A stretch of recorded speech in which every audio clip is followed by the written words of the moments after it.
Aralia or Papua Kalipay. Ang Aralia plant ay isang perennial plant, evergreen shrub, or ito yung tinatawag na dwarf tree or maliit na, kaya tinawag na shrub, ay maraming mga stem at saka pwede siyang gawing dwarf tree, dwarf plant.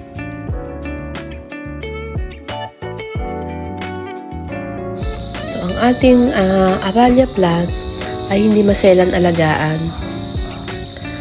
Kailangan lang nasa medium to bright area, hindi siya direct sunlight. Tapos sa pagpo-propagate naman, itong stem cutting, ay pwede na tayo makapagparami ng ating mga Aralia plant.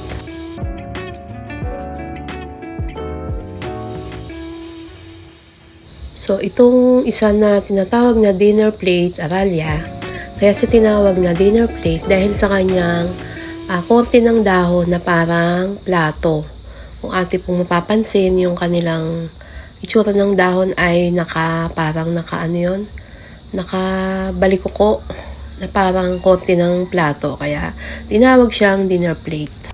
So ang water requirement naman ng ating Aralia plant, so kailangan medyo dry yung top inch ng ating lupa, ng kanilang lupa, bago natin ulit sila didiligan.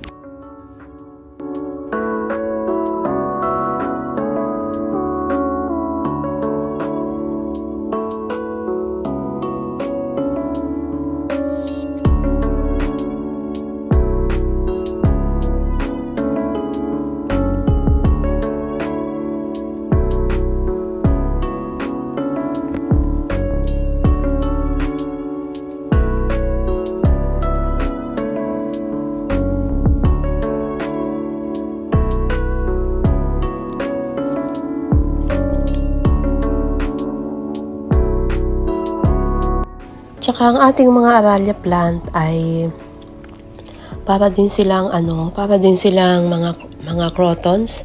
Pwede rin silang ilagay sa mga pambakod. Hindi lang sila pang indoor, pang outdoor.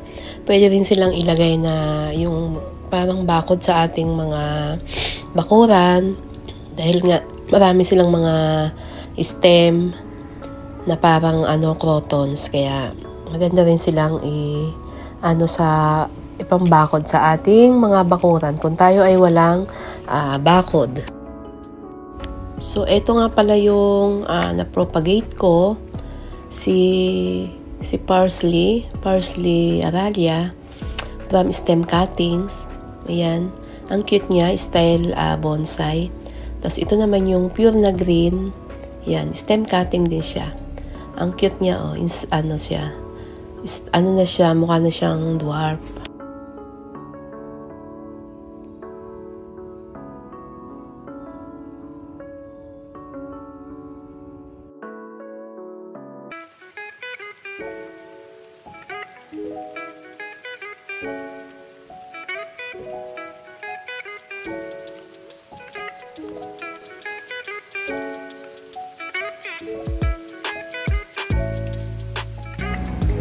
So, ayan po, dito ko na po i-end ang aking video. Maraming salamat po sa lahat po ng sumama sa akin, sa lahat po ng tumambay, sa mga nanonood po, sa mga viewers, sa mga silent viewers, sa mga napadaan po sa aking munting channel, sa pagmamahal niyo po at suporta. Maraming salamat